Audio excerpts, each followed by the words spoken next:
Telugu regular క్లాసులకి స్వాగతం అండి. మనం ప్రస్తుతం తెలుగు రెగ్యులర్ క్లాసుల్లో భాగంగా నాటకం అనేటటువంటి ఈ సాహిత్య ప్రక్రియలో ఉన్నాం. అయితే ఈ నాటకం అనే సాహిత్య ప్రక్రియ ఈ అంశంని ఇంక ప్రొలాంగ్ చేయకుండా మనం తొందరగా ముఖ్యమైనటువంటి అంశాలతో ముగిద్దాం. చూడండి, నాటకం నుంచి కొన్ని ముఖ్యమైనటువంటి సమాచారాన్ని మీకు ఇక్కడ అందిస్తున్నాను. వీటిని ఇక నేను ఎలా అందిస్తున్నానో ఆ విధంగా మీరు అంశాలని గుర్తుపెట్టుకోవాల్సి ఉంటుంది. మొదటి ప్రశ్న చూడండి, తెలుగులో మొట్టమొదట రూప లక్షణాలను వివరించిన వారు ఎవరు అని బిట్టు వస్తే జవాబు చిత్రకవి పెద్దన అని మనం గుర్తించాల్సి ఉంటుంది. చిత్రకవి పెద్దన గారు తన గ్రంథం అయినటువంటి లక్షణ సార సంగ్రహంలో తెలుగులో మొట్టమొదట రూప లక్షణాలను గురించి ఆయన వివరించడం జరిగింది. ఇది బిట్. ఇక్కడ 2 బిట్లు ఉన్నాయండి. లక్షణ సార సంగ్రహము ఈ గ్రంథ రచయిత చిత్రకవి పెద్దన అన్న విషయాన్ని మనం గుర్తుపెట్టుకోవాల్సి ఉంటుంది. అలాగే చిత్రకవి పెద్దన దేని గురించి అంటే ఈయన నాటకంకి సంబంధించి ఏ అంశం గురించి ప్రస్తావించారంటే రూప లక్షణాల గురించి ఈయన వివరించారు. రూప లక్షణాల గురించి వివరించారు. అంతేకాకుండా మొట్టమొదట తెలుగు సాహిత్యంలో మొట్టమొదట రూప లక్షణాల గురించి వివరించినటువంటి వ్యక్తి చిత్రకవి పెద్దన లక్షణ సార సంగ్రహంలో. ఇది ఒక బిట్టు. దాని తర్వాత చూడండి, 2వ బిట్టు పరిశీలన చేస్తే నాటకాన్ని చాక్షుషమైన క్రతువుగా అభివర్ణించిన సంస్కృత కవి ఎవరు అని బిట్టు వస్తే మనం జవాబుగా కాళిదాసు గారు మాళవికాగ్నిమిత్రం అనేటటువంటి తన నాటకంలో నాటకాన్ని చాక్షుషమైనటువంటి క్రతువుగా అభివర్ణించడం జరిగింది. 3వ బిట్టు చూడండి, ప్రేక్షణీయ ప్రధానము నాటకము అని తెలిపిన అలంకారికులు క్రింది వారు ఎవరు అని బిట్టు వస్తే భరతుడు అని మనం గుర్తించాల్సి ఉంటుంది. తర్వాత 4వ అంశము కవిత్వము, సంగీతము, నృత్యము, అభినయము వంటి సర్వకళల సమాహారమే రూపం అని. రూపం అంటే చూడండి ప్రశ్న మరోసారి, కవిత్వము, సంగీతము, నృత్యము, అభినయం. కవిత్వం మరియు సంగీతం మరియు నృత్యం మరియు అభినయం. కవిత్వం, సంగీతం, నృత్యం, అభినయం వంటి సర్వకళల సమాహార రూపమే నాటకము లేదా నృత్యం, నాటకము లేదా నాట్యం అని మనం గుర్తించాల్సి ఉంటుంది. 5వ బిట్టు చూడండి, సహృదయ సామాజికుడు అంటే ప్రేక్షకుడు. సహృదయ సామాజికుడు సమాజంలో ఉండేటటువంటి సహృదయంతో కూడినటువంటి ఈ ప్రేక్షకులు ఉన్నప్పుడే నాటకం రసవంతమవుతుంది అని పేర్కొన్న అలంకారికుడు ఎవరు అని బిట్టు వస్తే ధనుంజయుడు అని మనం గుర్తించాల్సి ఉంటుంది. సహృదయ సామాజికుడు అంటే ప్రేక్షకుడు అనేటటువంటి సమాజంలో ఉండేటటువంటి సహృదయంతో కూడినటువంటి ప్రేక్షకులు ఉన్నప్పుడే నాటకం రసవంతం అవుతుంది అని పేర్కొన్న అలంకారికుడు ఎవరండి? ధనుంజయుడు. 6వ బిట్టు చూడండి, కవిభావక భావ్యమానమగుచో రసభావము నందనిది లోకమున లేదని పేర్కొన్న అలంకారికుడు ఎవరు? కవి భావక భావ్యమానమగుచో రసభావము నందనిది లోకమున లేదు అని పేర్కొన్న అలంకారికుడు క్రింది వారిలో ఎవరు? జవాబు ధనుంజయుడు. జవాబు ధనుంజయుడు. తర్వాత 7వ బిట్టు, బిట్ నంబర్ 7, సాహిత్య చరిత్రలో చర్చనీయ అంశాలు. సాహిత్య చరిత్రలో చర్చనీయ అంశాలు అన్నది ఒక గ్రంథం. సాహిత్య చరిత్రలో చర్చనీయ అంశాలు అన్నది ఒక గ్రంథం. ఈ గ్రంథంలో ట్రాజెడీ యొక్క స్వరూప స్వభావాన్ని వివరించిన వారు ఎవరు అని బిట్టు వస్తే మనం వెంటనే ఆన్సర్ని జీవి సుబ్రహ్మణ్యంగా మనం గుర్తించాల్సి ఉంటుంది. అంటే ఇక్కడ మరో బిట్ ఉంది, సాహిత్య చరిత్రలో చర్చనీయాంశాలు అన్న గ్రంథ రచయిత జీవి సుబ్రహ్మణ్యం గారు అన్న అంశాన్ని కూడా మనం గుర్తుపెట్టుకోవాల్సి ఉంటుంది. 8వ బిట్టు ట్రాజడీ అనగా విషాదాంత నాటకాలు. విషాదాంత నాటకాలని ట్రాజడీ అని అంటారు. ట్రాజడీలకు కొన్ని ఉదాహరణలు ఆది విష్ణు గారి మంచుతెర, గొల్లపూడి వారి రాగరాణి, నాగభూషణం గారి రక్త కన్నీరు, కొర్రపాటి వారి నిర్మల. ఇవి ట్రాజడీలకు కొన్ని ఉదాహరణలు. 10వ బిట్టు ప్రశ్న చేస్తే మోదాంతమైనటువంటి నాటకాలను కామెడీ నాటకాలు అని అంటారు. మోదాంతమైనటువంటి నాటకాలని కామెడీ నాటకాలు అంటారు అని మనం గుర్తించాల్సి ఉంటుంది. 11వ బిట్టు కామెడీ నాటకాలకు ఉదాహరణలు ఏవి అంటే గురజాడ వారి కన్యాశుల్కము, కాళ్ళకూరి వారి చింతామణి, కొర్రపాటి వారి రాగశోభిత, రావికొండలరావు గారి నాలుగిళ్ళ చావిడి, డివి నరసరాజు గారి నాటకం. అంటే ఆయన రచించినటువంటి నాటకం పేరే నాటకం. ఇవి తెలుగు నాటకాల్లో కామెడీకి చెందినటువంటి నాటకాలు. దాని తర్వాత 12వ బిట్టు ఇతివృత్తం గంభీరంగా ఉదాత్తంగా ఉండే నాటకమే ట్రాజడీ. 13వ బిట్టు తెలుగులో నాటక సాహిత్యానికి నాంది పలికిన వారు ఎవరు? కోరాడ రామచంద్ర శాస్త్రి గారు మంజరి మధుకరీయము అనేటటువంటి నాటకముతో, మంజరి మధుకరీయము అనేటటువంటి నాటకంతో. 14వ బిట్టు ఇక్కడ కొన్ని అంటే UGC net, AP set, Telangana set ఇటువంటి పోటీ పరీక్షలకు ముఖ్యమైనవి. డిఎల్స్, జేఎల్స్, డిఎస్సి వంటి పోటీ పరీక్షల్లో రావటానికి అవకాశం ఉన్నటువంటివి. అంటే ఇక్కడ కొన్ని మీకు ఇచ్చాను చూడండి. మీరు కూడా ఇదే విధంగా మీ నోట్స్లో రాసుకోండి. ఇదే విధంగా మీకు నోట్స్లో రాసుకుంటే రేపు పొద్దున్న వీటిలో నాటకాల యొక్క వరుస క్రమం అడిగినా, లేదా నాటకాలు నాటక రచయితలు మ్యాచ్ ద ఫాలోయింగ్ రూపంలో అడిగినా ఇక్కడ మీకు ఈ బిట్లు అనేవి ఉపయోగకరంగా ఉంటాయి, ఈజీగా గుర్తించగలరు. మొత్తం ఇక్కడ 15 నాటకాలని అందించాను. 15 నాటకాలు, ఆ 15 నాటకాల యొక్క కాలక్రమం మరియు ఆ 15 నాటకాల యొక్క రచయితలు, ఈ టేబుల్ అనేది మీకు ఇచ్చాను. ఇది ఒక టేబుల్ రూపంలో మీ నోట్స్లో మీరు రాసుకోండి. ఇక్కడ మీరేం చేస్తారంటే అంటే వరుస క్రమము అంటే మీ యొక్క నోట్స్ని అడ్డంగా తిప్పి, మీ యొక్క నోట్స్ని ఒక పేజీని అడ్డంగా తిప్పి ఒక దగ్గర ఏం చేస్తారంటే ఇక్కడ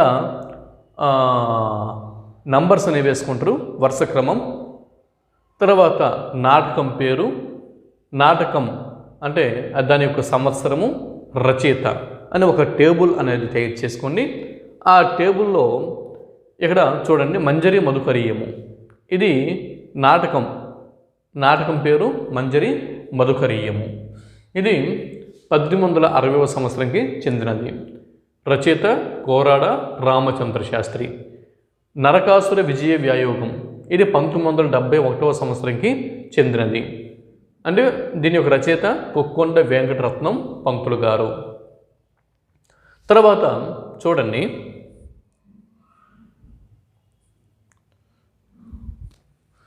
తర్వాత సీజరు చరిత్రము, ఇది దీనికంటే ముందుది, అంటే ఇది సెకండ్ ప్లేస్లో రాసుకోండి. మంజరి మధుకరీయము తర్వాత సీజరు చరిత్రము రాసుకోండి. ఇది 1875 సంవత్సరానికి చెందినది, ఇది 1971కి చెందినది. ఇంకా నేను మొత్తం అంటే వివిధ పుస్తకాలని వెతకగా ఆ పుస్తకాల నుంచి సంవత్సరాలు నాకు దొరికాయి కాబట్టి ఇవి కింద మీద నేను రాయడం జరిగింది. మీరు ఆ సంవత్సరాల ప్రకారం, ఆ సంవత్సరాల వరుస క్రమం ప్రకారం మీరు మీ నోట్స్లో రాసుకుంటే మంచిది. సంవత్సరాలు అంటే ఏది ముందు ఏది తర్వాత, ఈ సంవత్సరాల ప్రకారం మీరు ఈ నాటకాలని ఆ వరుస క్రమంలో ఆ ఆర్డర్లో రాసుకొని 4 నాటకాలని మీరు నేర్చేసుకుంటే ఈజీగా ఉంటుంది. మొదటి 4 లేదా 5 15 ఉన్నాయి కాబట్టి మొదటి 5 నాటకాలు, తర్వాత 5 నాటకాలు, తర్వాత 5 నాటకాలు, ఇలా 15 నాటకాలని 5గా విభజించుకొని మీరు ఆ నాటకాలు, ఆ నాటక రచయితలు, వాటి సంవత్సరాలు మీరు చూసుకుంటే ఈజీగా ఉంటుంది. ఎగ్జామ్లో మిస్టేక్ చేయడానికి అవకాశం అనేది ఉండదు. ఇక్కడ సీజర్ చరిత్రము ఇది 1875 సంవత్సరంకి చెందినది. రచయిత వావిలాల వాసుదేవ శాస్త్రి గారు. తర్వాత వ్యవహార ధర్మబోధిని ఇది 1880 సంవత్సరంకి చెందినది. రచయిత కందుకూరి వీరేశలింగం గారు. ఆధునిక తెలుగు నాటకం ఐదోది ఆధునిక తెలుగు నాటకం ఇది 1991 సంవత్సరంకి చెందినది. రచయిత గండవరం సుబ్బరామిరెడ్డి. తర్వాత 6వ నాటకం చిత్రనలీయము ఇది 1887 సంవత్సరంకి చెందినది. రచయిత ధర్మవరం రామకృష్ణమాచార్యులు. తర్వాత 7వది విషాద సారంగధర ఇది 1887 సంవత్సరంకి చెందినది. రచయిత ధర్మవరం రామకృష్ణమాచార్యులు. తర్వాత పాదుకా పట్టాభిషేకం ఇది 1914 సంవత్సరానికి చెందినది. రచయిత ధర్మవరం రామకృష్ణమాచార్యులు. తర్వాత ప్రమీలార్జనీయం ఇక్కడ 1914 సంవత్సరం చెందినది. ధర్మవరం రామకృష్ణమాచార్యులు. వేణి సంహారం ఇది 1883 సంవత్సరంకి చెందినది. వడ్డాది సుబ్బారాయ కవి. చూడండి ఇక్కడ చిత్రనలీయము, విషాద సారంగధర, పాదుకా పట్టాభిషేకము, ప్రమీలార్జనీయం ఇవన్నీ కూడా ధర్మవరం రామకృష్ణమాచార్యుల వారి నాటకాలు. ఇక్కడ చిత్రనలీయము మరియు విషాద సారంగధర 1887 సంవత్సరంకి చెందినవి. మరియు ఇక్కడ చూడండి పాదుకా పట్టాభిషేకం, ప్రమీలార్జనీయం ఈ రెండు 1914 సంవత్సరంకి చెందినవి. వేణి సంహారం 1883 సంవత్సరం చెందినది. ఇది ఈ నాటక రచయిత వడ్డాది సుబ్బారాయ కవి, వసురాయ కవి. గయోపాఖ్యానం ఇది గయోపాఖ్యానంని ఎవరు రచించారు? చిలకమర్తి లక్ష్మీ నరసింహం గారు రచించారు, రచయిత. ఇది ఎప్పుడు 1889లో రచన పూర్తయితే 1890లో ప్రదర్శనకి నోచుకుంది. నాగానందం ఇది 1891 సంవత్సరంలో అంటే 1891 సంవత్సరంకి చెందిన నాటకం. రచయిత వేదం వెంకట్రాయ శాస్త్రి. తర్వాత ఇక్కడ చూడండి ప్రతాపరుద్రీయం 1897 సంవత్సరంకి చెందినది. రచయిత వేదం వెంకట్రాయ శాస్త్రి. తర్వాత సునందిని పరిణయం ఇది 1895 సంవత్సరం చెందినది. కోలాచలం శ్రీనివాసరావు గారు నాటక రచయిత. రామరాజు చరిత్రము ఇది 1907 సంవత్సరంకి చెందినది. రచయిత కోలాచలం శ్రీనివాసరావు గారు. ఇవి ఈ 15 నాటకాలు, వాటి యొక్క కాలము, వాటి యొక్క రచయితలు. దాని తర్వాత చూడండి ఇక్కడ 15వ bit dramatic history of the world. Dramatic DRAMATIC dramatic history HISTORY history of the world. Dramatic history of the world. ఈ గ్రంథ రచయిత కోలాచలం శ్రీనివాసరావు గారు. దాని తర్వాత చూడండి 16వ బిట్టు కోలాచలం వారి శిలాదిత్య మరియు మైసూరు రాజ్యాభివృద్ధి. ఈ రెండు నాటకాలు చారిత్రక నాటకాలు. తర్వాత కోలాచలం వారి పౌరాణిక నాటకాలు 2 ఉన్నాయి. గిరిజా కళ్యాణము, ప్రహ్లాద నాటకం ఈ 2 పౌరాణిక నాటకాలు. కోలాచలం వారి శ్రీరామ జననము, సీతా కళ్యాణము, ద్రౌపది వస్త్రాపహరణము ఈ 3 ఇతిహాస నాటకాలు. తర్వాత ఆయనది అంటే కోలాచలం వారి సాంఘిక నాటకము మానవ మానం అది అంటే ఇది సాంఘిక నాటకం. ఈ 3 ఇతిహాస నాటకాలు, ఇది ఈ 2 పౌరాణిక నాటకాలు, ఈ 2 చారిత్రక నాటకాలు. ఇవి కోలాచలం వారివి అని మీరు గుర్తుపెట్టుకోవాల్సి ఉంటుంది. దాని తర్వాత వేదం వెంకట్రాయ శాస్త్రి గారి ప్రతాపరుద్రీయం గురించి తెలుసుకుంటే ఇది 1897 సంవత్సరంకి చెందినది. ఇది పాత్రోచిత భాషని ఏ నాటకంలో ప్రవేశపెట్టడం జరిగింది. పాత్రోచిత భాషగా వ్యావహారిక తెలుగుని ప్రవేశపెట్టారు. ఇందులోని ఈ ప్రతాపరుద్రీయంలోని ఈ నాటకంలోని పాత్రలు కొన్నిసార్లు ఎగ్జామ్లలో పాత్రలు కూడా అడుగుతున్నారు. ఇందులో యుగంధర మంత్రి, విద్యానాథుడు, పేరిగాడు, చెకుముకి శాస్త్రి. ఇక్కడ చూడండి రేపు పొద్దున్న ఒక నెట్ ఎగ్జామ్లో అడగొచ్చు చెకుముకి శాస్త్రి పాత్ర ఉన్నటువంటి నాటకం క్రింది వాటిలో ఏది? లేదా ఇక్కడ ప్రతాపరుద్రీయం నాటకంలోని పాత్రలు క్రింది వాటిలో ఏవి అని ఇచ్చి ఒక 2 పాత్రలు ఇస్తాడు. విద్యానాథుడు పేరిగాడు, లేదా పేరిగాడు చెకుముఖి శాస్త్రి, లేదా యుగంధర మంత్రి మరియు పేరిగాడు, ఇలాగా ఒక 2 ఆప్షన్లు ఉంటాయి. మరో 2 ఆప్షన్లలో వేరే ఆప్షన్స్ అనేవి ఉంటాయి. అంటే ఈ విధంగా ప్రశ్న ఎలాగైనా అడిగే అవకాశం ఉంది. కాబట్టి ఈ అంశాలు అనేవి ఇప్పుడు మీరు అంటే వీటి మీద కొంత అవగాహనని కలిగి ఉండాల్సి ఉంది.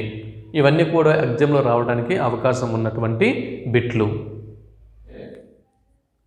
మనం ఇప్పుడు 18వ బిట్ నుంచి bit number 18 to bit number 25 వరకు ఇప్పుడు మనం చూస్తున్నాం. బిట్ నెంబర్ 18 కూడా మీకు నాటకాలు, వాటి యొక్క కాలక్రమం, వాటి యొక్క రచయితల్ని నేను అందించడం జరిగింది. అయితే వీటిని కూడా ఇంతకుముందు మీకు చెప్పాను కదా, నోట్స్లో ఒక టేబుల్ని క్రియేట్ చేసుకోమని చెప్పాను కదా, అలాగే ఆ టేబుల్కి వీటిని కూడా యాడ్ చేయండి. ఇంతకుముందు 15 నాటకాలు, వాటి కాలక్రమం, రచయితలు చెప్పాను, వాటికి వీటిని తగిలించి అవి ఇవి కలిపి ఒకే టేబుల్లో మీరు రాసుకుంటే బాగుంటుంది. సారంగధర కదా మొదటిది, 16వ నాటకం సారంగధర.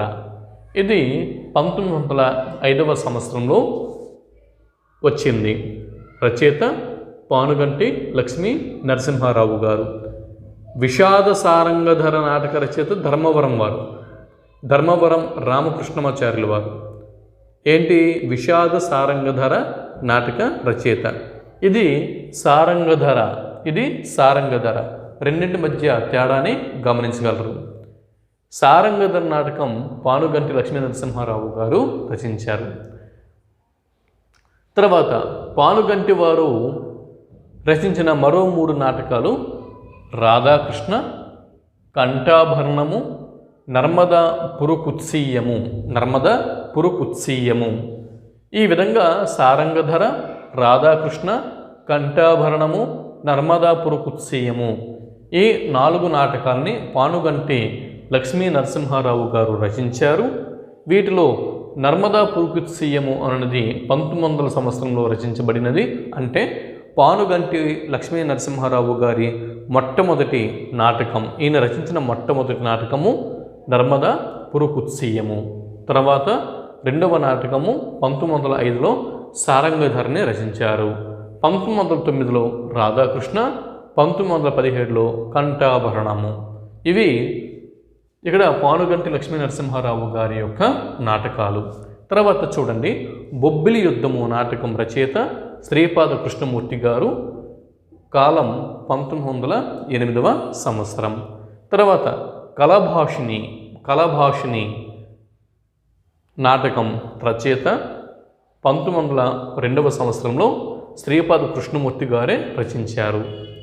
తర్వాత పాండవోద్యోగం అనేటటువంటి నాటకం, దీని కాలం 1911. రచయితలు తిరుపతి వెంకట కవులు, జంట కవులు. పాండవ విజయం 23వ నాటకం పాండవ విజయం, దీని కాలం 1914. రచయిత తిరుపతి వెంకట కవులు, జంట కవులు. తర్వాత 24వ బిట్టు చింతామణి కాలం 1921. రచయిత కాళ్ళకూరి నారాయణరావు గారు. తర్వాత వరవిక్రయం నాటకం కాలము 1923వ సంవత్సరం. రచయిత కాళ్ళకూరి నారాయణరావు గారు. తర్వాత 26వ నాటకం మధుసేవ. దీని యొక్క కాలం 1926వ సంవత్సరం. రచయిత కాళ్ళకూరి నారాయణరావు గారు. తర్వాత 27వ నాటకం రసపుత్ర విజయం. రచయిత చూడండి, ఇచ్చాపురపు యజ్ఞనారాయణ గారు, కాలం 1910వ సంవత్సరం. తర్వాత 28వ నాటకం పాంచాల పరాభవం. దీని యొక్క కాలం 1921-22. రచయిత దామరాజు పుండరీకాక్షులు. తర్వాత 29వ నాటకం మాణిక్యం.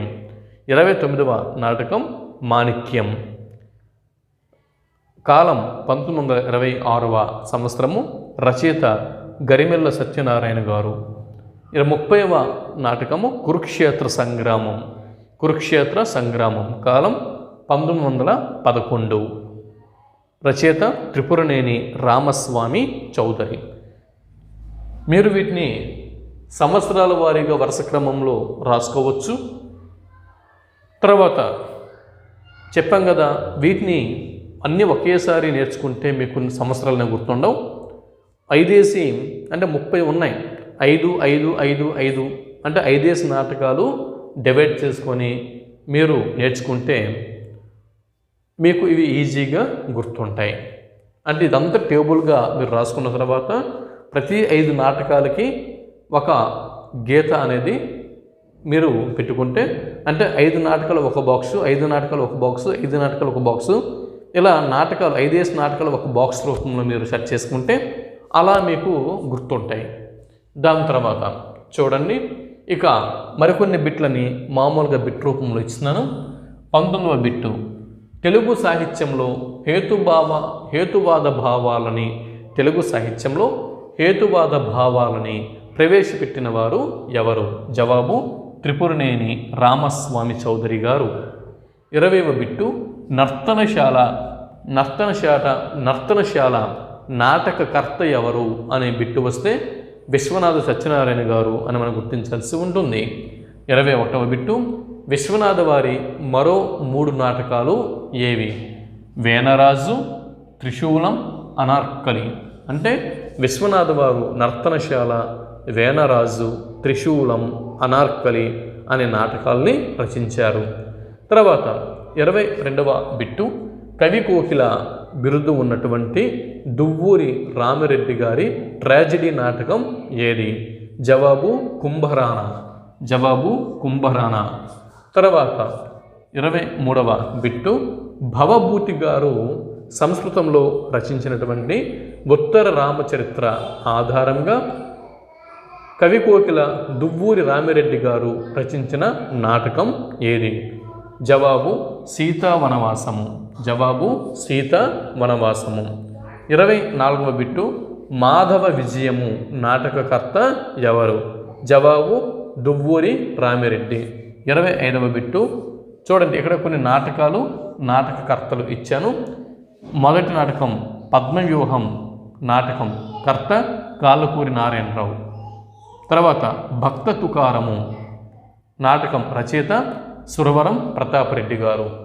తర్వాత 3వ నాటకం రాణి సంయుక్త నాటకం కర్త అవసరాల శేషగిరిరావు. 4వ బిట్టు, మాతృదాస్య విమోచనము రచయిత బుద్ధవరపు పట్టాభిరామయ్య. గాంధీ విజయధ్వజ నాటకం కర్త శ్రీపాద కృష్ణమూర్తి శాస్త్రి. 6వది తిలకు మహారాజ నాటకం కర్త శ్రీపాద కృష్ణమూర్తి శాస్త్రి గారు. ఇవి. తర్వాత 26వ ప్రశ్న, ప్రముఖ నాటకాలు వాటి యొక్క రచయితలు.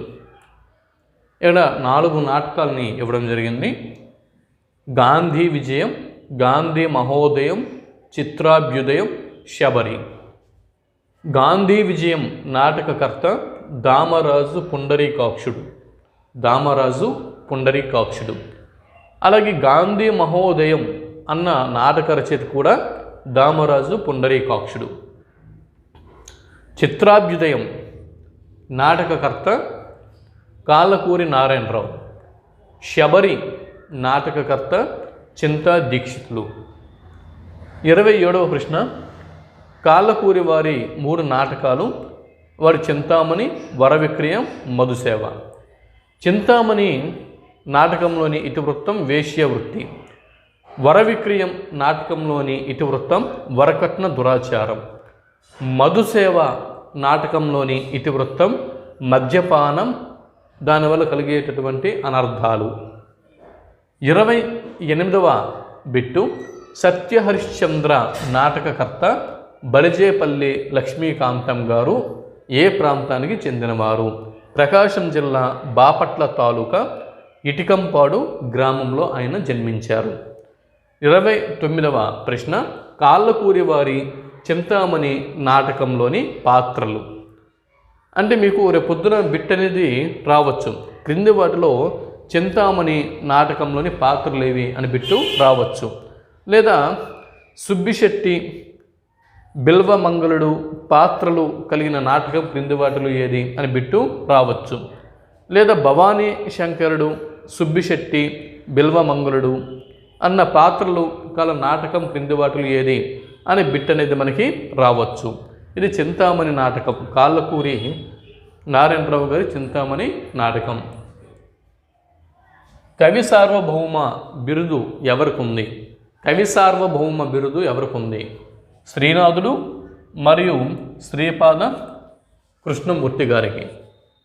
శ్రీనాథుడు మరియు శ్రీపాద కృష్ణమూర్తి గారికి అది.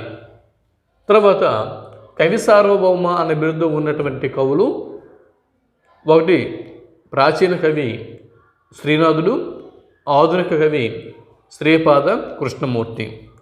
అలాగే మధుర కవి అన్న బిరుదు ఎవరికి ఉంది? మధుర కవి.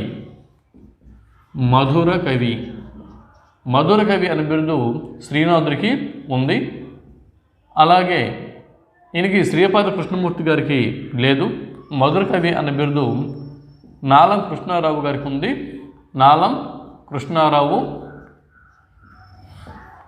మరియు వానమామలై వరదాచార్యులు. వానమామలై వరదాచార్యులు. మధుర కవి అన్న బిరుదు శ్రీనాథుడికి ఉంది, నాలం కృష్ణారావు గారికి ఉంది, వానమామలై వరదాచార్యుల వరకు ఉంది. తర్వాత కవి సార్వభౌమ అనే బిరుదు ఇద్దరికి ఉంది, శ్రీనాథుడు, శ్రీపాద కృష్ణమూర్తి. తర్వాత 31వ బిట్టు, రోషనార రాణా ప్రతాప్ తారా శశాంకం. రోషనార రాణా ప్రతాప్ తారా శశాంకం. ఈ 3 నాటకాల రచయిత ఎవరు? జవాబు కొప్పరపు సుబ్బారావు. 32వ బిట్టు, మేవాడు రాజ్యపతనం 1922 నాటి మేవాడు రాజ్యపతనం అనే నాటకం, 1923 నాటి జేబున్నిసా నాటకం. ఈ 2 నాటకాలని ఎవరు రచించారు? జవాబు పింగళి నాగేంద్రరావు. 33వ బిట్టు, కళ అన్న పత్రికను నడిపిన వారు ఎవరు? కళ అన్న పత్రికను నడిపిన వారు ఎవరు? పాకాల వెంకట రాజమన్నారు. పాకాల వెంకట రాజమన్నారు గారు, రాజమండ్రి నుంచి. ఇది కళ ఇది పత్రిక నాటకానికి సంబంధం లేదు, కానీ ఒక పుస్తకం రిఫరెన్స్ బుక్ రెఫర్ చేస్తున్నప్పుడు అక్కడ ఒక బిట్ అనేది వచ్చింది. ఈ బిట్ ఇక్కడ మనం యాడ్ చేయకపోతే మళ్ళీ మర్చిపోతాం, కాబట్టి ఇక్కడ ఈ బిట్ని యాడ్ చేయడం జరిగింది. తర్వాత 34వ బిట్టు, గుడిపాటి వెంకటాచలం గారి నాటకాలు. 1 చిత్రాంగి, 2 శశాంక, 3 విడాకులు, 4 పురూరవ, 5 మంగమ్మ, 6 జయదేవ, 7 త్యాగం. చిత్రాంగి చూడండి, 7 నాటకాలు గుడిపాటి వెంకటాచలం గారి. చలం గారిది 2వ నాటకం శశాంక. ఇది స్వేచ్ఛా శృంగారం ఇతివృత్తంతో వచ్చినటువంటి చలం గారి నాటకం. విడాకులు అన్న నాటకం సాంఘిక నాటకం. చలం గారి సాంఘిక నాటకం క్రింది వాటిలో ఏది? విడాకులు. పురూరవ నాటకం ఇది చలం గారి సంభాషణ రూపంలో ఉండేటటువంటి కావ్యం అని విమర్శకులు విమర్శించడం జరిగింది. తర్వాత ఇక్కడ బిట్ అనేది రావచ్చు, సంభాషణ రూపంలో సాగిన సంభాషణ రూపంలో సాగినటువంటి చలం గారి కావ్యంగా ఏ నాటకంని చెప్పవచ్చు అని బిట్టు వస్తే పురూరవ. చలం గారి సాంఘిక నాటకం ఏది అంటే విడాకులు. స్వేచ్ఛా శృంగారం ఇతివృత్తంగా వచ్చినటువంటి చలం గారి నాటకం ఏదంటే శశాంకం. అలాగే చిత్రాంగి, మంగమ్మ, జయదేవ, త్యాగం. ఇవి చలం గారి నాటకాలు. 35వ బిట్టు, బోయి భీమన్న గారి నాటకాలు ఏవి? జవాబు 1 పాలేరు నాటకం, 2 కూలిరాజు నాటకం. పాలేరు కూలిరాజు అన్న ఈ 2 నాటకాలని బోయి భీమన్న గారు రచించారు. ఇక్కడికి 35 బిట్లు మనం పూర్తి చేసుకున్నాం. చూడండి 36వ బిట్టు. కులాంతర వివాహాలను ప్రోత్సహిస్తూ 1946లో కొండమిది గోపాలరాయ శర్మ గారు రచించిన నాటకం ఏది? జవాబు ఎదురీత. 37వ ప్రశ్న. తెలుగు సాంఘిక నాటకం రచయిత ఎవరు? జవాబు తెలుగు సాంఘిక నాటకం గ్రంథ రచయిత ఎవరు? జవాబు పివి రమణ గారు. ఇక్కడ చూడండి, ప్రముఖ నాటికలు మరియు రచయితలు. ఇంతవరకు నాటకం గురించి చెప్పుకున్నాము, ఇప్పుడు నాటికల గురించి చెప్పుకుంటున్నాం. అంటే చూడండి, నాటకం వేరు, నాటిక వేరు, ఏకాంకిక వేరు, తర్వాత ప్రహసనం వేరు. అంటే ఇవన్నీ నాటకాన్ని పోలి ఉన్నటువంటి మరిన్ని రూపకాలు. వీటి గురించి దశ రూపకాలు గురించి చెప్పుకునేటప్పుడు వీటి మధ్య వ్యత్యాసాన్ని మనం తెలుసుకుంటాం. నెక్స్ట్ టాపిక్లో వీటి గురించి మనం తెలుసుకోబోతున్నాం.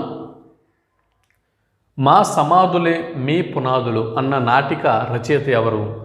సుఖమంచి కోటేశ్వరరావు. గజేంద్ర మోక్షం నాటిక రచయిత ఎవరు?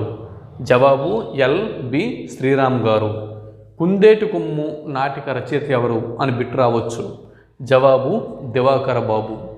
పుటుక్కు జరజర డుబుక్కుమే అన్న నాటిక రచయిత ఎవరు అని బిట్టు వస్తే జవాబుగా దివాకర బాబుని మనం గుర్తించాల్సి ఉంటుంది. 5. సంఘం చేసిన మనిషి అన్న నాటికను రచించిన వారు ఎవరు?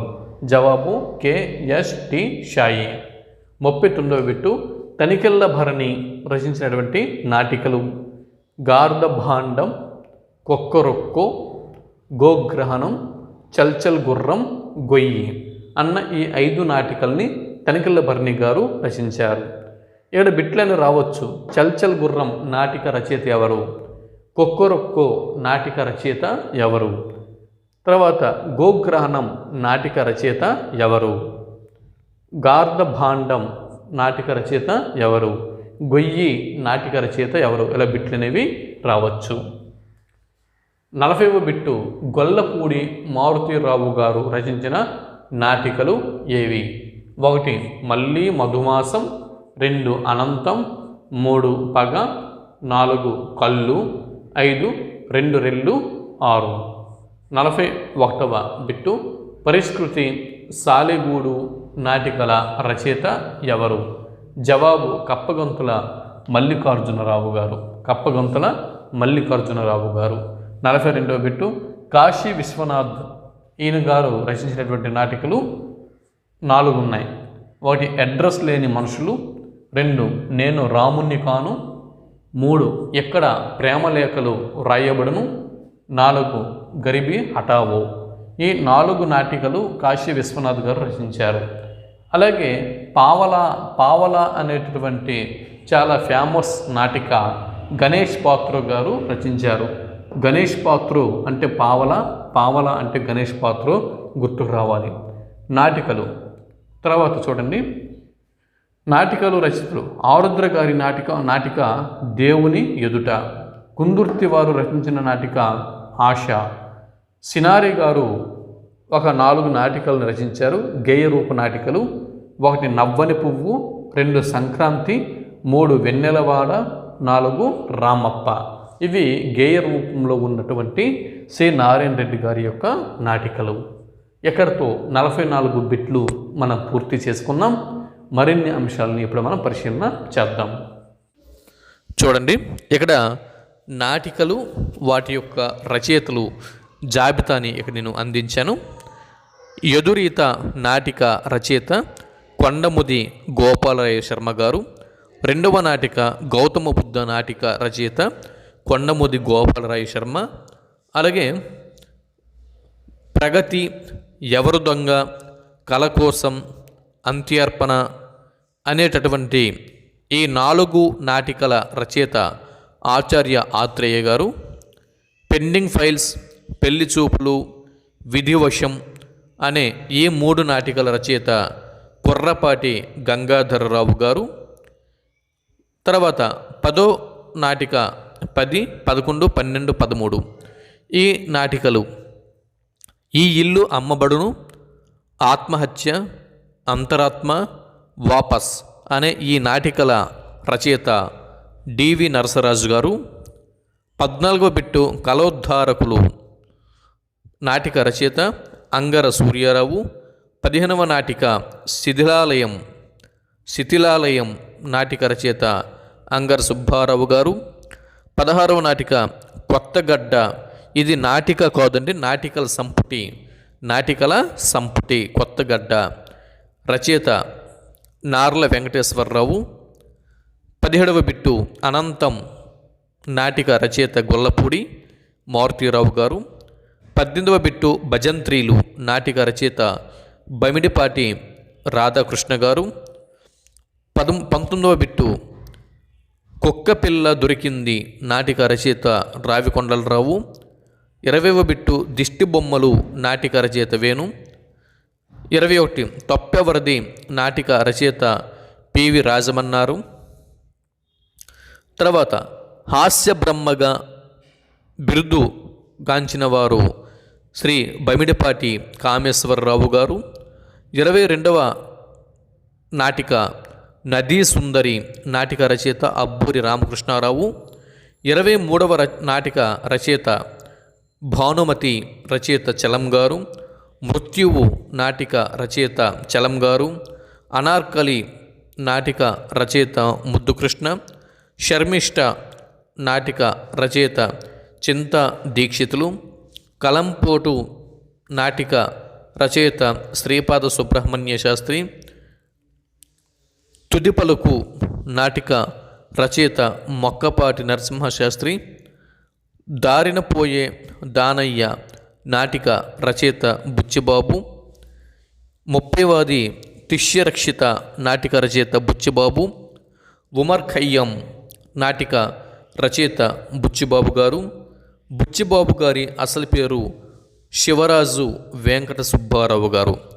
ఇది ఈ జాబితాని మీ నోట్స్లో రాసుకుని రోజు మీరు ఒకసారి చూస్తూ ఉండండి. ఇవి నెట్, సెట్ ఇటువంటి పోటీ పరీక్షల్లో అడగడానికి అవకాశం ఉన్నాయి. డిఎల్స్, జేఎల్స్ అంటే ఎగ్జామ్ యొక్క స్థాయి పెరిగే కొలది ఇటువంటి బిట్లు రావడానికి అవకాశం అనేది ఉంటుంది. తర్వాత 46వ ప్రశ్న, పాఠకుల హృదయాలను రంజింప చేయటంలో తలమానికమైన సాహిత్య ప్రక్రియ ఏది? జవాబు నాటకం. భారతీయ నాటకం 47వ బిట్ చూడండి. భారతీయ నాటకం చాలా ప్రాచీనమైనది. అంటే భారతీయ నాటకానికి చాలా ప్రాచీన చరిత్ర ఉన్నది. కానీ తెలుగు నాటకానికి ప్రాచీన చరిత్ర లేదు. కాబట్టి తెలుగు నాటకం ఆధునికమైనది.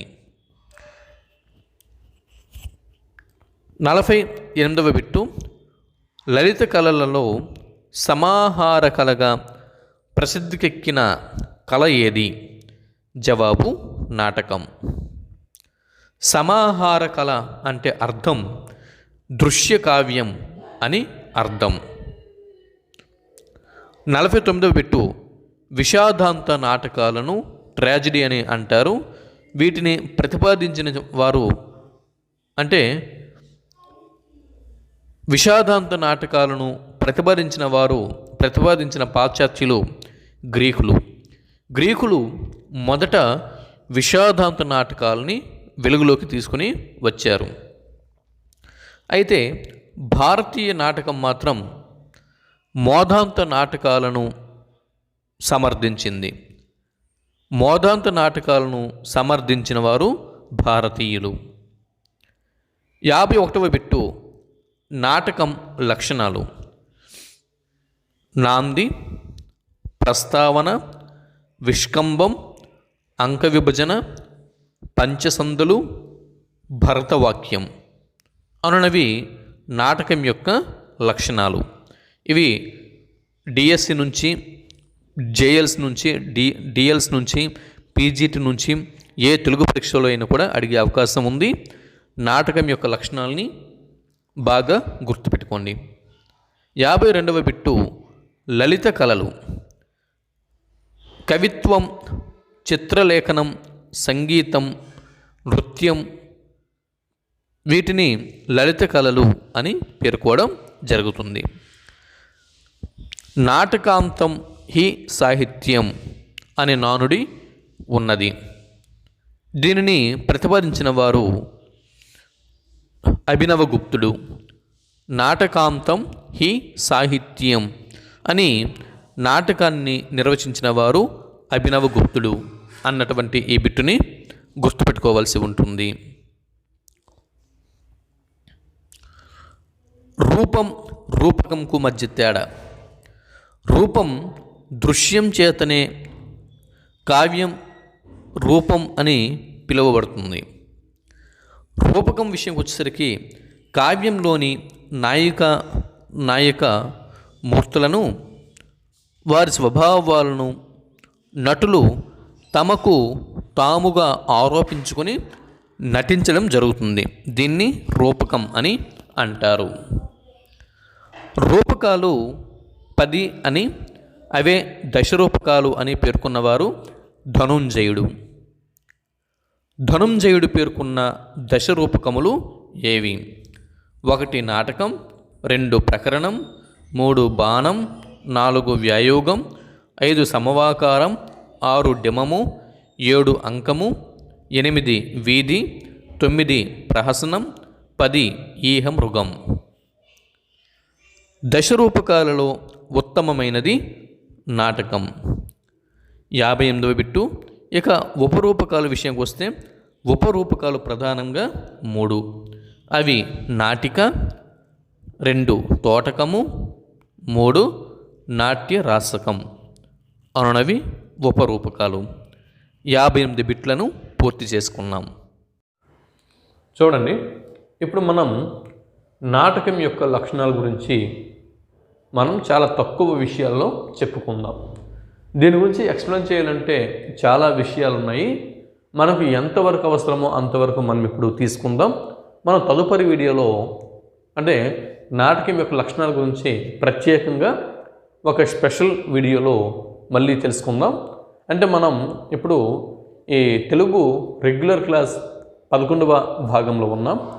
ఇది 11 భాగంలోన ఇది పార్ట్ ఏ, పార్ట్ బి ఇంకోటి ఉంది 11వ వీడియో. అందులో ఇంకా చాలా విషయాల్ని మనం మాట్లాడుకుందాం.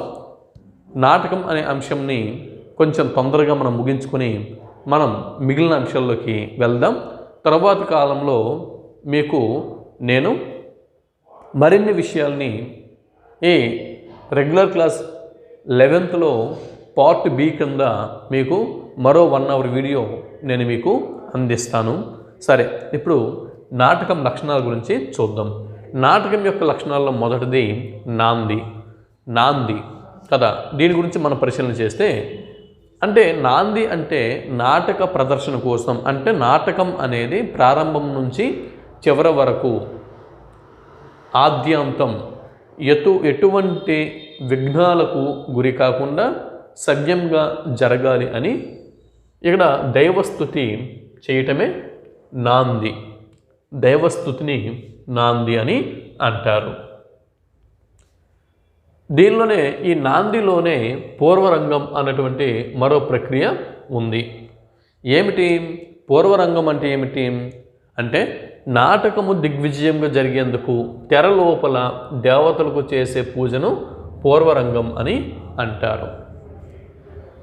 నాటకం దిగ్విజయంగా జరగాలి అని తెర లోపల దేవతలకు చేసే పూజని పూర్వరంగం అని అంటారు. అంటే పూజ అనేది జరుగుతుంది.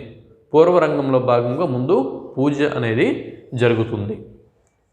ఈ పూర్వరంగంలో జరిగేటటువంటి పూజ 2 రకాలుగా ఉంటుంది. క్రియారూపం మరియు వాగ్రూపం. క్రియారూపం మరియు వాగ్రూపం. ఈ వాగ్రూపం ఏదైతే ఉందో దీనినే మనము నాంది అని ప్రధానంగా మనం చెప్పొచ్చు. ఏంటి క్రియారూపం అంటే? పూర్వరంగం యొక్క క్రియారూపం ఏంటి అంటే నందీశ్వరునికి చేసే పూజా కార్యక్రమం క్రియారూపం. ఇక్కడ శివుని యొక్క వాహనం అయినటువంటి నందీశ్వరునికి చేసే పూజా కార్యక్రమం క్రియారూపం. ఇది తెర లోపల జరిగేటటువంటి ప్రక్రియ. తర్వాత వాగ్రూపం. ఇది తెర ముందుకు వచ్చి నాటకం యొక్క ప్రధాన సూత్రధారుడు వాగ్రూపంలో నాంది శ్లోకాన్ని పఠిస్తాడు. ఈ తెర ముందుకు వచ్చి సూత్రధారుడు వాగ్రూపంలో పఠించేటటువంటి ఈ నాంది శ్లోకానికే నాంది అని పేరు. ఈ నాంది శ్లోకం మధ్యమ స్వరంలో పఠించాల్సి ఉంటుంది. ఈ నాంది శ్లోకం అనేది మధ్యమ స్వరంలో పఠించాల్సి ఉంటుంది. ఇది క్రియారూపం అనేది తెర లోపల జరిగేటటువంటి పూజా కార్యక్రమం.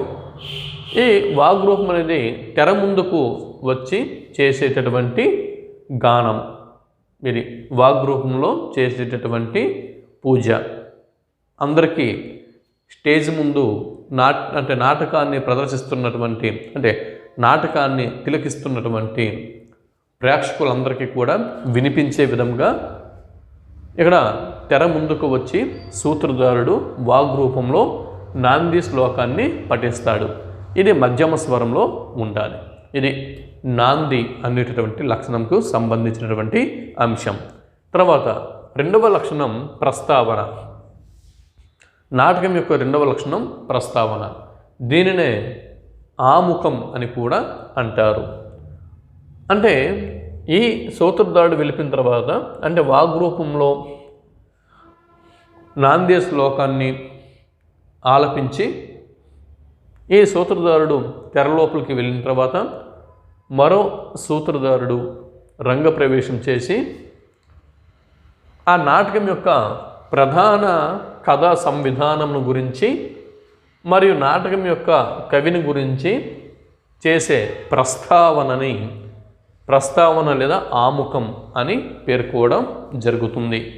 అంటే నాటకం ఏ నాటకాన్ని ప్రదర్శింపబోతున్నారు, అది బాలనాగమ్మ నాటకమా, సత్యహరిశ్చంద్ర నాటకమా, లేకపోతే గయోపాఖ్యానం నాటకమా, లేదా శ్రీకృష్ణ తులాభారమా, ఈ విధంగా ఇక్కడ కన్యాశుల్కమా, నాటకం దేని గురించి, ఇందులో ఉన్నటువంటి ప్రధాన కథ ఏమిటి అని తెలుపుతూ ప్రధాన కథా సంవిధానమును, ఆ కథను రచించినటువంటి కవిని ప్రస్తావిస్తూ చేసినటువంటి విధానంని ప్రస్తావన ఆముఖం అని అంటారు. మూడవ లక్షణం అంకం. నాటకంలోని మూడవ లక్షణం అంకం. బహుపాత్రలు రంగప్రవేశం గావించి ఈ ప్రధాన కథను, ఏదైతే ఈ ప్రధాన కథ ఉందో ఈ ప్రధాన కథను ముందుకు నడుపు విధానంను అంకం అని అంటారు. సాధారణంగా నాటకం అనేది 5 అంకాలు నుంచి 10 అంకాల మధ్య ఉంటుంది. 10 అంకాలు కలిగినటువంటి నాటకాన్ని మహానాటకం అని అంటారు. ఈ విషయాలను మనం గుర్తుపెట్టుకోవాల్సి ఉంటుంది. తర్వాత అర్ధపక్షేపకాలు.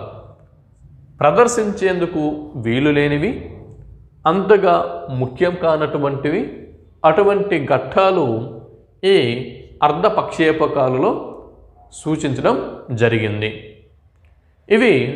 ఈ అర్ధపక్షేపకాలు ప్రథమాంకానికి ముందు, చివరి అంకం తర్వాత ఇవి ఉండవు. ఈ అర్ధపక్షేపకాలు సాధారణంగా 5 రకాలు. అడగొచ్చు ఎగ్జామ్లో, చూడండి. 1 విష్కంభము, 2 ప్రవేశకము, 3 చూలిక, 4 అంకాస్యం, 5 అంకావతారం. ఇవి. తర్వాత 5వ అంశము, నాటకంలోని 5వ లక్షణం అర్ధ ప్రకృతులు. కథా ప్రణాళిక భాగాల్ని కథా ప్రణాళిక యొక్క భాగాల్ని అర్ధ ప్రకృతులు అని అంటారు. ఇవి నాటకంలోని కథను విస్తరింప చేస్తాయి. బిట్ రావచ్చు. క్రింది వాటిలో నాటకం యొక్క కథను విస్తరింపచేయునవి క్రింది వాటిలో ఏది అంటే అర్ధ ప్రకృతులు అని మనం గుర్తించాల్సి ఉంటుంది. క్రింది వాటిలో అర్ధ ప్రకృతులు అంటే నాటక లక్షణంలో ఒక భాగమైనటువంటి అర్ధ ప్రకృతులు ఏవి అని అడగొచ్చు. బీజం, బిందువు, పతాక, ప్రకరి, కార్యం, ఈ 5 అర్ధ ప్రకృతులు. తర్వాత 6వ లక్షణం కార్యావస్థలు. అర్ధ ప్రకృతుల్లో కార్యావస్థలను నిర్బంధించుకొని కథ నడుస్తుంది. అర్ధ ప్రకృతుల్లో కార్యావస్థలను నిర్బంధించుకొని కథ అనేది నడుస్తుంది. ఈ కార్యావస్థలు 5 విధాలు. 1 ఆరంభం, 2 ప్రయత్నం, 3 ప్రాప్త్యశ మరియు 4 నియత ప్రాప్తి, 5 ఫలాగమం. ఇవి కార్యావస్థలు 5. 1 ఆరంభం, 2 ప్రయత్నం, 3 ప్రాప్త్యశ, 4 నియత ప్రాప్తి, 5 ఫలాగమం. ఇవి. దాని తర్వాత 7వ లక్షణం పంచసందులు. ఇతివృత్తంలోని 5 విభాగాలను పంచసందులు అని అంటారు. ఈ నాటకం యొక్క ఇతివృత్తం ఏదైతే ఉంటుందో ఈ ఇతివృత్తంలోని 5 విభాగాలను పంచసందులు అని అంటారు. అవి పంచసందులు: 1 ఇతివృత్తం, 2 ముఖసంధి, 3 ప్రతిముఖ సంధి, 4 గర్భసంధి, 5 అవమర్శ సంధి అనేవి పంచసందులు. తర్వాత వృత్తులు, వీటినే చేష్టలు అని అంటారు. భరతుని ప్రకారం ఈ వృత్తులు 4. అవి 1 భారతి, 2 సాత్వతి, 5 కైశికి, 4 ఆరభాటి. తర్వాత భరతవాక్యం 9వది భరతవాక్యం.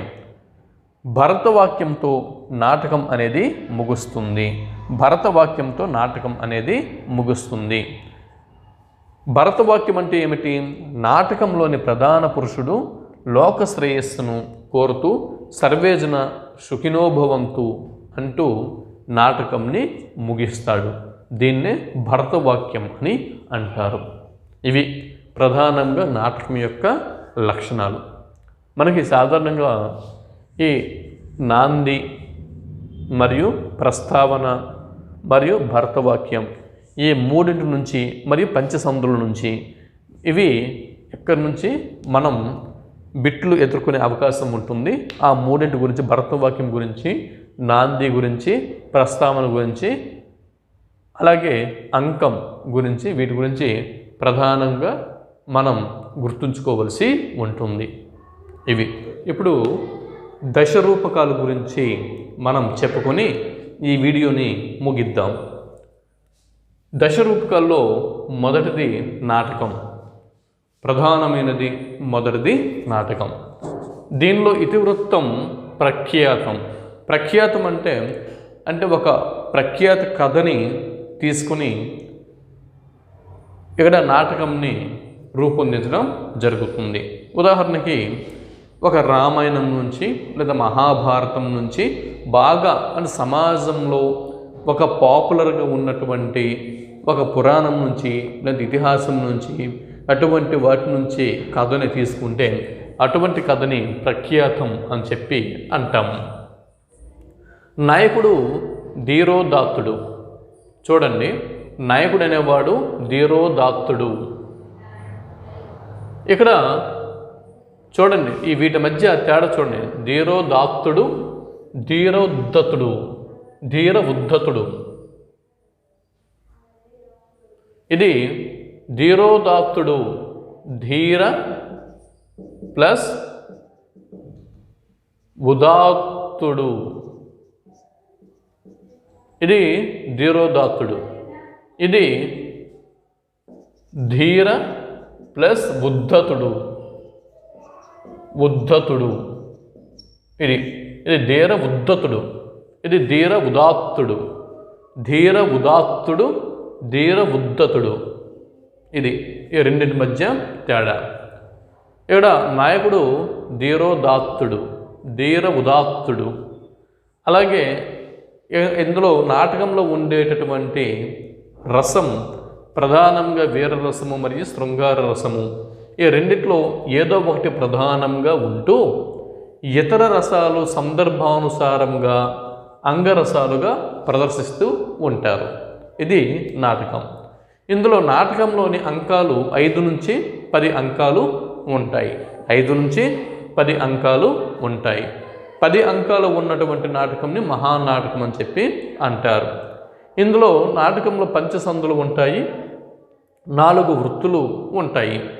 ఒకే సమయంలో రంగస్థలంపై 4 లేదా 5 పాత్రల కన్నా ఎక్కువ పాత్రలు ఉండకూడదు.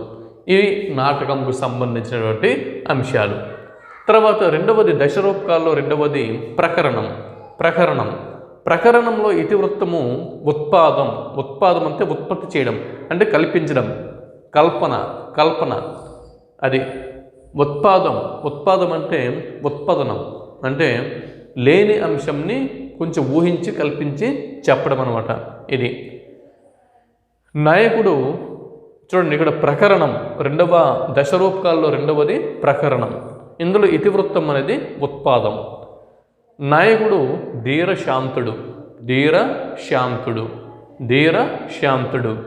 రసం శృంగార రసం. ప్రకరణంలో ప్రధాన రసం శృంగారం. అంకాలు 5 నుంచి 10 వరకు ఉంటాయి. సందులు కూడా 5 ఉంటాయి, వృత్తులు కూడా 4 ఉంటాయి. అయితే మనకి సందేహం అనేది రావచ్చు, మాస్టరు మరి నాటకంలో కూడా 5 సందులు ఉన్నాయి, వృత్తులు 4 ఉన్నాయి, నాటకంలో కూడా 5 అంకాలు ఉన్నాయి, 5 నుంచి 10 అంకాలు ఉన్నాయి, మరి ఇక్కడ ప్రకరణంకి మరియు నాటకంకి మధ్య తేడా ఏమిటి అంటే, ఇక్కడ ఇది రసం ప్రధానంగా, ఇది తేడా.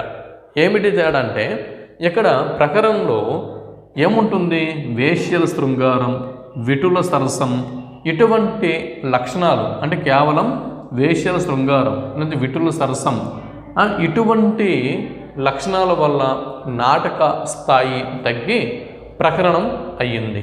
అదనమాట. ప్రకరణంకి ఉదాహరణ శూద్రకుడు రచించినటువంటి మృచ్ఛకటికంను ప్రకరణంకు ఉదాహరణగా మనం పేర్కోవచ్చు. దాని తర్వాత డిమంని తీసుకుంటే ఇందులో ఇతివృత్తం అనేది ప్రఖ్యాతం. ఇలాగే మళ్ళీ ఏదో ఒక సమాజంలో ఉన్నటువంటి ఒక ప్రముఖమైనటువంటి పురాణాలు, ఇతిహాసాల నుంచి తీసుకున్నటువంటి కథ ఉంటుంది. నాయకుడు ధీర ఉద్ధతుడు. అలాగే ప్రధాన రసం రౌద్ర భయానక రసాలు ఇందులో ఉంటాయి. డిమంలో ప్రధానంగా ఉండే రసం ఏదండి, రౌద్రము మరియు భయానకము రసాలు ఇందులో పోషించబడతాయి. 4 అంకాలు ఉంటాయి. అయితే ఇందులో 2 మాత్రమే వృత్తుల్ని తీసుకుంటారు డిమంలో. అవి సాత్వతి వృత్తి మరియు ఆరభాటి వృత్తి, ఈ 2 మాత్రమే ఉంటాయి. మరి డిమంకి ఉదాహరణ వత్సరాజు రచించినటువంటి త్రిపుర అంటే వత్సరాజు గారు రచించినటువంటి త్రిపుర దాహం అనేది డిమంకు ఉదాహరణగా మనం చెప్పవచ్చు. ఇది చూసారా, డిమం అనగానే మనకు గుర్తుండవలసిన అంశాలు ప్రధానంగా 6 అంశాలు గుర్తుండాలి. మొదటి అంశము ఇతివృత్తం ప్రఖ్యాతం. రెండవ అంశం నాయకుడు ధీర ఉద్ధతుడు. మూడవ అంశం ప్రధాన రసం రౌద్రము మరియు భయానకం. 4వ అంశము 4 అంకాలు. 5వ అంశము సాత్వతి ఆరబాటి వృత్తులు మాత్రమే ఉంటాయి. అందుకు ఉదాహరణ, డిమంకు ఉదాహరణ వత్సరాజు రాసినటువంటి త్రిపుర దాహం అని మనం గుర్తుపెట్టుకోవాలి. అలాగే ప్రకరణం అన్న విషయం వస్తే, ప్రకరణంలో ఇతివృత్తం అనేది ఉత్పాదము అంటే కల్పన, నాయకుడు ధీరశాంతుడు, రసము శృంగారము, అంకాలు 5 నుంచి 10 ఉంటాయి, సందులు 5 ఉంటాయి, వృత్తులు 4 ఉంటాయి.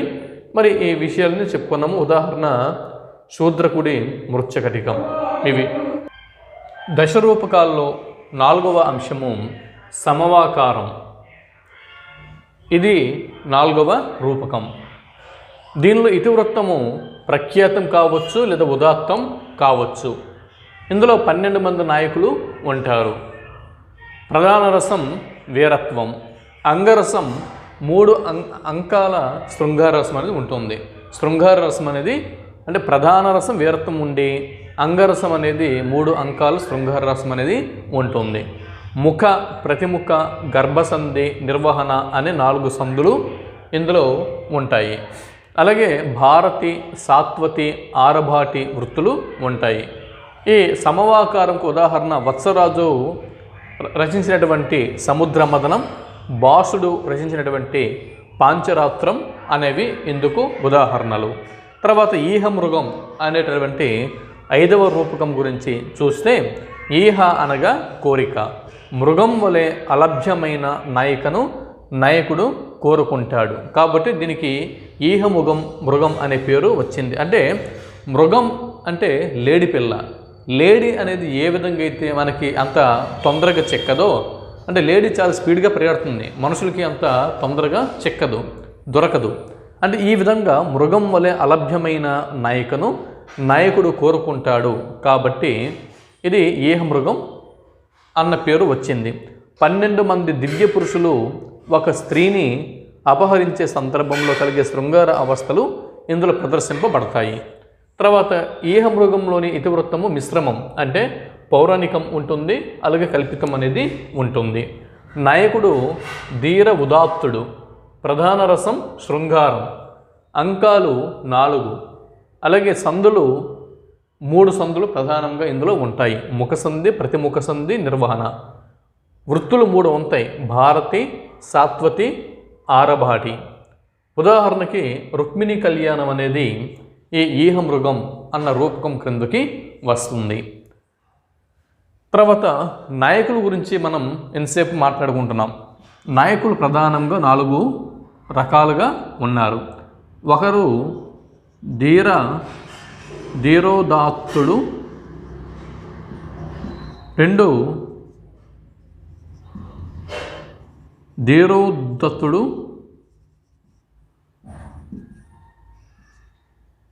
3 ధీరశాంతుడు, 4 ధీర లలితుడు. ఈ విధంగా 4 రకాల నాయకులు ప్రధానంగా ఉంటారు. నాయకుల్లో రకాలు ఇదన్నమాట. అయితే ఇందులో ఈహ మృగంలో నాయకుడు ధీరోదాత్తుడు, ధీర ఉదాత్తుడు. ఇది అంటే మొదటి రకానికి చెందినవాడు. ఈ విధంగా నాయకులు 4 విధాలుగా ఉంటారు. అయితే మనం సమవాకారం, ఈహ మృగం అన్నటువంటి మరో 2 రూపకాల గురించి ఇప్పుడు తెలుసుకున్నాం. ఇంకా మనం తెలుసుకోవలసినవి 5 రూపకాలు ఇంకా ఉన్నాయి. 6వ రూపకం బాణం. బాణంలో ఇతివృత్తము కల్పితం, అంటే ఉత్పాదం.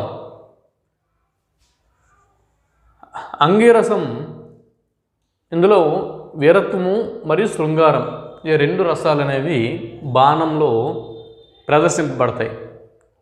ఏకాంకం కలిగినది బాణం.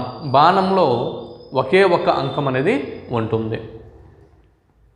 నాయకుడు నిపుణుడు మరియు పండితుడై ఉంటాడు.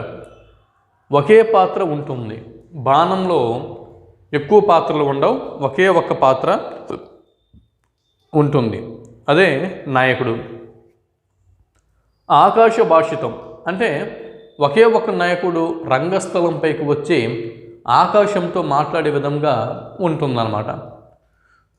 ఆకాశంతో సంభాషించే విధంగా ఇక్కడ ప్రదర్శన జరుగుతుంది. ఉదాహరణకి కర్పూర చరితం. బాణంకు ఉదాహరణగా కర్పూర చరిత్రంని చెప్పవచ్చు. ఇక వీధి, 7వ రూపకం వీధి. ఇందులో ఇతివృత్తం కల్పితం. నాయకుడు ధీర ఉద్ధతుడు. రసం శృంగారం, ఒకే అంకం ఉంటుంది. ఇందులో 2 సందులు ఉంటాయి, ముఖ సంధి, నిర్వహణ సంధి. ఉదాహరణకి క్రీడాభిరామము వీధి అని చెప్పవచ్చు. తర్వాత ప్రహసనం, 8వ రూపకం ప్రహసనం. పరిహాస ప్రధానాలైనటువంటి ఆభాషణలు అధికంగా కల రూపకంని ప్రహసనం అని అంటారు. అంటే పరిహాసం చేయడమే ప్రధానం. ఇందులో ప్రధానం పరిహాసము ఉంటుంది. ఆ పరిహాసం కోసం ఆభాషణలు అధికంగా ఉంటాయి. అంటే కామెడీని క్రియేట్ చేసేందుకు, హాస్యను సృష్టించేందుకు భాషణలు కాకుండా కాస్త వ్యంగ్యంతో కూడినటువంటి భాషణలు అధికంగా ఉంటాయి. అటువంటి రూపకంని ప్రాసనం అని అంటారు. రసం హాస్యము, అంకాలు 1 లేదా 2 అంకాలు ఉంటాయి. ఇతివృత్తం కల్పితమై ఉంటుంది. ఇందులో నాయకుడు పాషండు ఉంటాడు. ఉదాహరణకి మహేంద్ర వర్మ గారి మత్త విలాస ప్రాసనం ఎందుకు ఉదాహరణగా చెప్పవచ్చు. ఇంకా 9వది అంకం. సాధారణంగా నాటకాలలోని ఒక భాగాన్ని అంకం అని అంటారు. అయితే ఇక్కడ అది దశవిధ రూపకాల్లో అంకం అంటే వేరు. ఇందులో ఇతివృత్తం ప్రఖ్యాతం, పామరజనులు ఇందులో నాయకులు, ప్రధాన రసం కరుణ, వృత్తి 1 ఉంటుంది. అదే భారతి అనే వృత్తి ఇందులో ఉంటుంది. 2 సందులు ఉంటాయి. ముఖ మరియు నిర్వహణ సందులు ఇందులో ఉంటాయి. ఉదాహరణకి విశ్వనాథ కవి రాసినటువంటి ఉన్మత్త రాఘవం ఎందుకు ఉదాహరణగా చెప్పవచ్చు. ఇంకా 10వది దశరూపకాల్లో చివరిది వ్యాయోగము. 12 మంది వరకు పురుషులు ఉంటారు. తర్వాత స్త్రీలు తక్కువ ఉంటారు. ఇతివృత్తం ప్రఖ్యాతం అయి ఉంటుంది. నాయకుడు ధీర ఉద్ధతుడు, రసం వీరము మరియు రౌద్రము, 1 అంకం అనేది ఉంటుంది. ఇందులో ముఖ, ప్రతిముఖ, నిర్వహణ అన్న 3 సందులు ఉంటాయి. భారతి, సాత్వతి, అరభాటి అన్న 3 వృత్తులు ఉంటాయి. ఉదాహరణకు వత్సరాజు రచించినటువంటి కిరాతార్జనీయము ఎందుకు ఉదాహరణగా చెప్పవచ్చు. ఇవి మనం చెప్పుకున్నటువంటి దశవిధ రూపకాలు. ఇంకా ఫైనల్గా నాటిక అనేది 1 ఉండిపోయింది. అంటే ఉప రూపకాలు అనేవి ఉండిపోయి వాటి గురించి చెప్పుకొని మనం ఈ 11వ భాగంని మనం పూర్తి చేద్దాం. ఉపరూపకాలు గురించి చూద్దాం. దండి ప్రకారం ఉపరూపకాలు 10, విశ్వనాథుడి ప్రకారం ఉపరూపకాలు 18, శారదా తనయుడి ప్రకారం ఉపరూపకాలు అనేవి 20. చూడండి, ఉపరూపకాలు 10 అని పేర్కొన్నది ఎవరు అని బిట్టు వస్తే దండి అని మనం గుర్తించాలి. ఉపరూపకాలు 18 అని పేర్కొన్నది ఎవరు అని బిట్టు వస్తే విశ్వనాథుడు అని మనం గుర్తించాలి. ఉపరూపకాలు 20 అని పేర్కొన్నది ఎవరు అని బిట్టు వస్తే శారదా తనయుడు అని మనం గుర్తించాల్సి ఉంటుంది. అయితే ప్రధాన ఉపరూపకాలు నాటిక, తోటకము, నాట్య రాసకం, వీటిని ప్రధాన ఉపరూపకాలు అని చెప్పి అంటాము. నాటిక గురించి మొదట ప్రస్తావించిన వారు ఎవరు అని బిట్టు వస్తే భరతుడు అని మనం గుర్తించాల్సి ఉంటుంది. ఇందులో కల్పిత వస్తువు అనేది ఉంటుంది. నాటికలోని వస్తువు కల్పితం. నాయకుడు ధీర లలితుడు, రసం శృంగార రసం, స్త్రీల పాత్ర అంటే పురుషుల కంటే స్త్రీల పాత్రలు ఎక్కువగా ఉంటాయి. ఇది ప్రకరణాన్ని అంటే దశవిధ రూపకాల్లో ప్రకరణాన్ని పోలి ఉన్నటువంటిది ఉపరూపకం నాటిక. తర్వాత తోటకము, నాటకాన్ని పోలి ఉంటుంది తోటకం. 5 లేదా 7 లేదా 9 అంకాలు ఉండవచ్చు. ఇందులో ప్రధాన రసం శృంగారం. ఇంకా నాట్య రాసకం విషయంకి వస్తే నాయకుడు ధీరోదాత్తుడు, కల్పిత వస్తువు గలది, అలాగే ఏకాంకం కలిగినది. ఇవండి ఇక్కడ మనం దశవిధ రూపకాల గురించి, ఉపరూపకాల గురించి, మరి నాటకానికి సంబంధించి ఎన్నో విషయాల గురించి మనం చెప్పుకున్నాం. ఇంకా నాటకంకు సంబంధించి మన తెలంగాణ నాటక చరిత్ర గురించి, తెలంగాణ నాటక రంగం గురించి, వాటి గురించి మనం చెప్పుకోవాల్సి ఉంది. ప్రహసనాల గురించి చెప్పుకోవాల్సి ఉంది. అలాగే కొన్ని నాటకాలు, వాటి రచయితలు మరికొన్ని అంశాలని చెప్పుకోవాల్సి ఉంది. అలాగే ఇక్కడ ఇంకేమైనా విషయాలు మిగిలిపోయి ఉంటే నాటకంకు సంబంధించి ఆ అంశాలని అన్నిటిని కూడా మరి ఒక నోట్స్లో రాసి వాటిని మీకు 11వ వీడియోలోని పార్ట్ బిలో నేను మరొక వీడియో రూపంలో అందిస్తాను. ఇది 11వ వీడియో పార్ట్ ఏ అని మనం అనుకుంటే 11వ వీడియో పార్ట్ బిలో మరిన్ని అంశాలని నేను మీకు అందిస్తాను. ఇక్కడితో నాటకం అనే ప్రక్రియ పూర్తయింది. నాటకం మీద 11A వరకు నాటకం అనేది ఉంది. మనకి తెలుగు రెగ్యులర్ క్లాసు 6వ క్లాస్ నుంచి 11వ క్లాస్ వరకు ఒక నాటకమే మనం చూడొచ్చు. తర్వాత నాటకం తర్వాత మనం ఈ నాటకం బి సెక్షన్లో అంటే 11వ వీడియో బి సెక్షన్లో నాటకంకి సంబంధించిన మరిన్ని అంశాలని నేను మీకు అందిస్తాను. 11వ వీడియో సి వీడియోలో మీకు నాటకం మీద మొత్తము బిట్ బ్యాంకు అందిస్తాను. ఇంకా అంటే ఇప్పుడు మనం చెప్పుకున్న అంశాల నుంచి ఇంక ఏమైనా మిస్ అయినా కూడా ఆ వీడియోలో కవర్ అయిపోతాయి. ఇది నాటకం మీద పూర్తి సమాచారం. ఇక్కడితో నాటకం అనేటటువంటి అంశం ముగిసింది.